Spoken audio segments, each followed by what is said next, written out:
Isso aí, meus queridos, vamos lá então, vamos começar a correçãozinha dos exercícios extra, logo já libera para outras questões. Coloquei ali rapidamente o formulário mais importante para a aula de capacitores que nós tivemos recentemente. Definição de capacitância ou capacidade, que é coulombs por volts, quantidade de carga dividido por tensão. Tensão elétrica gerada por uma esfera condutora carregada, que é a carga da esfera, K, constante eletrostática, do vácuo do ar 9 vezes 10 na 9, clássico, e D, a distância até o centro da carga.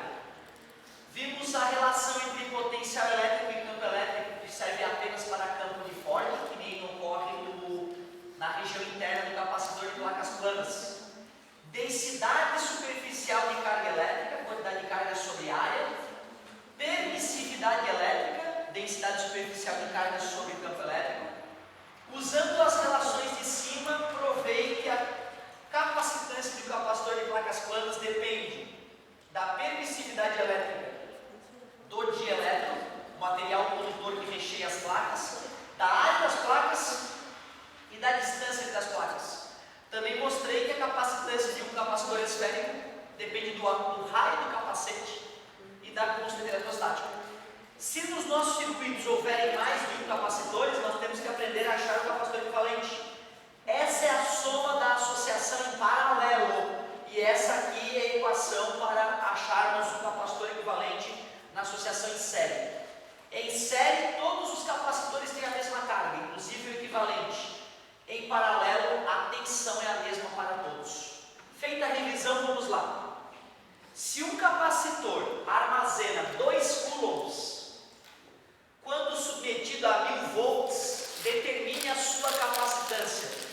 Tu vê, nos dados, o sujeito diz que armazenou 2 coulombs. O aluno já tem que estar familiarizado que coulomb é quantidade de carga. Isso quando ele foi estimulado por 1000 volts.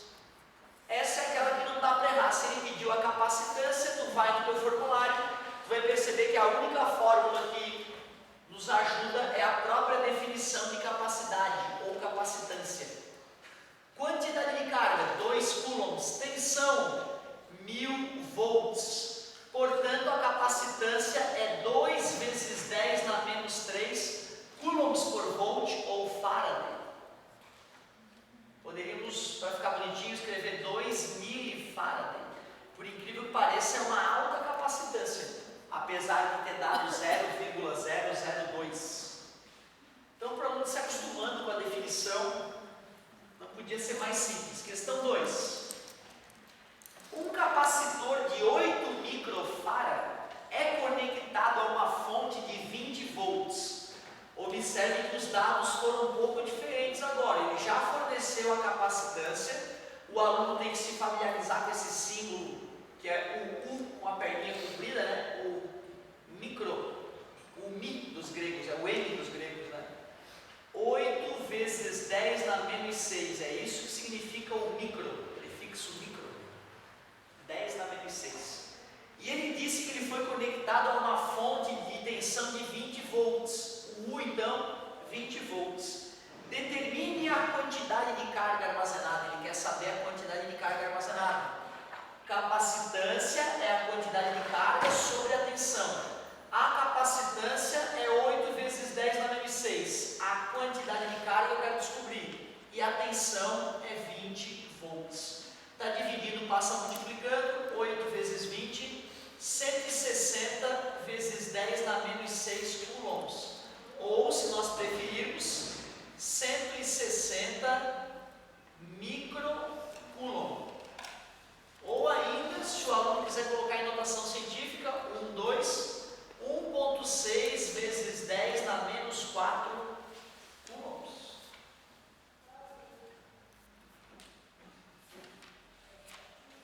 Show! Continuando, questão 3. Então, tu vê, as duas primeiras questões era só para o aluno se familiarizar com a definição de capacitância, bem acessível.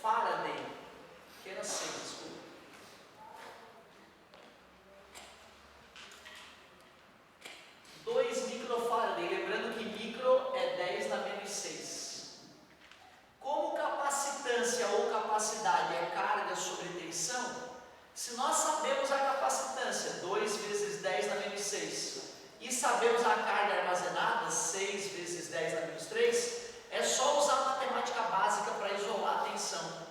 6 vezes 10 na menos 3 dividido por 2 vezes 10 na menos 6.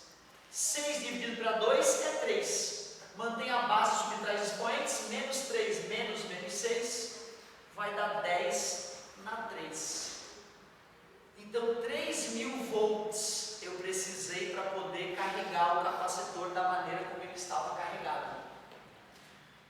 Com essas 3 primeiras questões básicas, a gente mostrou para o aluno quais são as 3 possibilidades de vocês usarem a definição de capacitância. Claro que a definição de capacitância poderia ser usada numa questão ainda mais complexa, mas primeiro nós temos que dominar esses 3 casos simples, para depois pensar numa questão mais complexa. Vamos para a questão 4, vamos emendar a questão 4.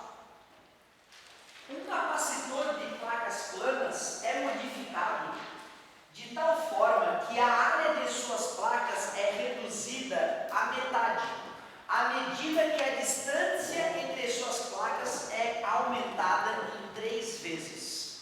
Determine a relação entre as capacitâncias do capacitor antes e após a modificação. Essa é outra questão que é clássica de aparecer no vestibular. Então tu vê, né? O cara tinha lá um capacitor de placas planas, as placas não se encostam, não se esqueça, o capacitor é recheado com material isolante, o famoso dielétrico ou dielétron. Lá estava o capacitor. Só que o sujeito resolveu fazer uma modificação nesse capacitor. As placas tinham uma área A e a distância entre as placas tinha um certo valor D. O sujeito pegou e reduziu a área das placas à metade, ou seja, ele recortou as placas de tal forma que o capacitor diminuísse de tamanho. Então o novo capacitor, a área das placas desse novo capacitor ficou A sobre 3. A sobre 3 é a nova área das placas. E ele disse também que ele pegou essa distância entre as placas e triplicou. Se antes a distância era D, agora com as placas afastadas a distância é 3D. Ele quer que eu ache a relação entre a capacitância original e a nova capacitância. Ele quer saber que relação que existe entre essas capacitâncias. Nós vimos que o capacitor de placas planas, a capacitância dele depende da permissividade elétrica do material isolante entre as placas, da área das placas e da distância entre as placas. Então a fórmula que eu apresentei para vocês representaria com tranquilidade a capacitância do capacitor original. Só que o novo capacitor sofreu modificações, então a capacitância dele eu vou chamar de selinha. Ele falou na mudança do material isolante, ele mudou de elétron? Não, né? Se a permissividade elétrica era E, o epsilon vai continuar sendo. Só que agora a área foi reduzida à metade, professor. Já que a área foi reduzida à metade, eu não vou colocar A no lugar da área, eu vou colocar A sobre 2, representando essa redução.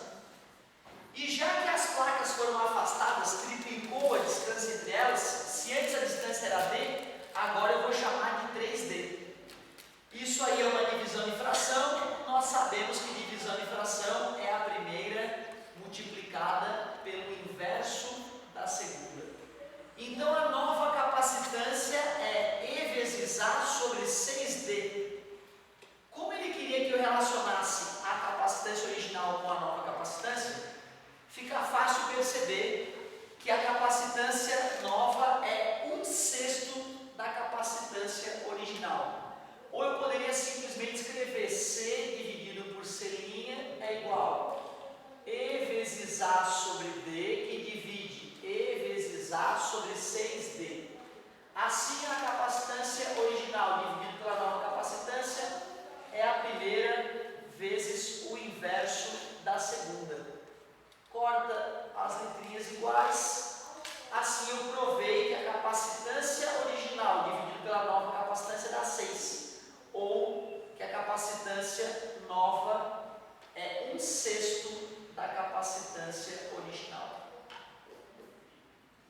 chegar a essa conclusão ou a essa conclusão, o aluno acertou. Daria para fazer de cabeça, sem dúvida. Se esse número cai pela metade, o resultado da conta cai pela metade. Se esse número aumenta 3 vezes, o resultado da conta aumenta 3 vezes, diminui 3 vezes, já que é embaixo do denominador. Aumenta o denominador, cai o resultado da fração. Dividir por 2 e dividir por 3 é o mesmo que dividir por 6. Então daria para fazer mentalmente, mas o vestibular às vezes pode cobrar, né, a questão discursivamente, então o aluno tem que ter essa habilidade algébrica para poder fazer a prova aí. Legal, parecido com aquelas questões que tinham na segunda lei de Ion, né? Bem parecido, o raio do fio do Browne, aquelas eram mais difíceis ainda porque a formulazinha era um pouco pior. Questão 5, vamos ver o que dizia a questão 5. Determine a capacitância equivalente em cada associação. Então tinha uma associação em série de capacitores e os capacitores tinham os seguintes valores: 6 microfarad, 3 microfarad e 2 microfarad. Lembrem-se que eu disse a vocês que dava de aplicar o macete que nós usávamos para associação em paralelo de resistores. Eu colocaria 2 de 6 no lugar do de 3 e 3 de 6 no lugar do de 2. 3, 4, 5, 6. Ficaria 6 capacitores de 6 microfarad. 6 dividido por 6, 1. Então tu vê, eu já estou supondo que a resistência, que o capacitor equivalente vai dar 6. Na dúvida, vamos usar a fórmula.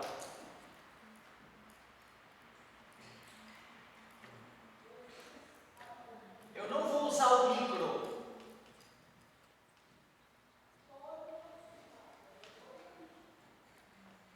Tira o NMC, 6, divide pelo de baixo, multiplica pelo de cima, divide pelo de baixo, multiplica pelo de cima, invertendo ambos os lados da igualdade, a gente conclui que estava certo o raciocínio. 1 microfarad. Quer dizer que essa associação é o mesmo que um único capacitor de 1 microfarad. Na letra B, o cara tinha uma associação em paralelo. Associação em paralelo. Os capacitores tinham valores de, os mesmos capacitores anteriores, 6 micro, 3 micro e 2 microfarad. Tu vê, né? A associação em paralelo agora ficou mais fácil do que nunca. É simplesmente somar os capacitores para determinar o capacitor equivalente. Não tem nem que parar para pensar, é só somar. 6, 7, 8, 9, 10, 11. Esses 3 capacitores em paralelo fazem o serviço de um único capacitor de 11 microfarad. Então a capacitância equivalente é o C1 mais o C2 mais o C3. Bem tranquilo. Na letra C tinha uma associação mista. Um capacitor solitário conectado em série com 2 capacitores em paralelo. 6 milifarad, 9 milifarad e 4,5 milifarad. Primeira coisa que a gente vai fazer é pegar os caras que estão associados em paralelo e transformar em apenas um capacitor. Em paralelo é só somar 9 mais 4,5, 13,5.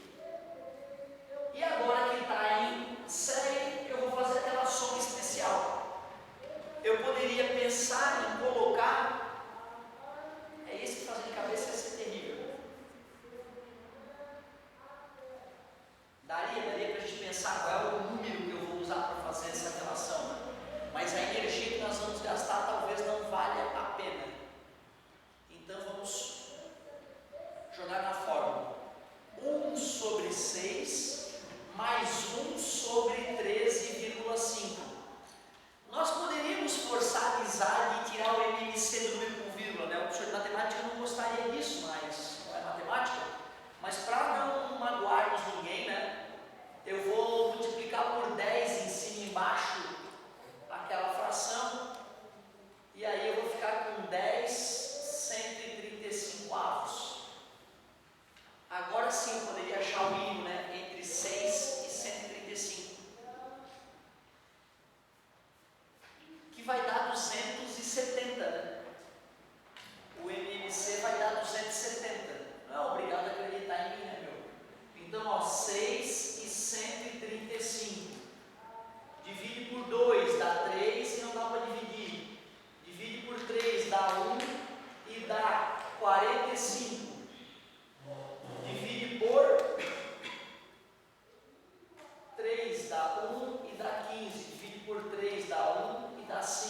6 agora. Agora vai ficar, o pessoal ficar um pouquinho melhor. Antes era mais trabalho braçal mesmo.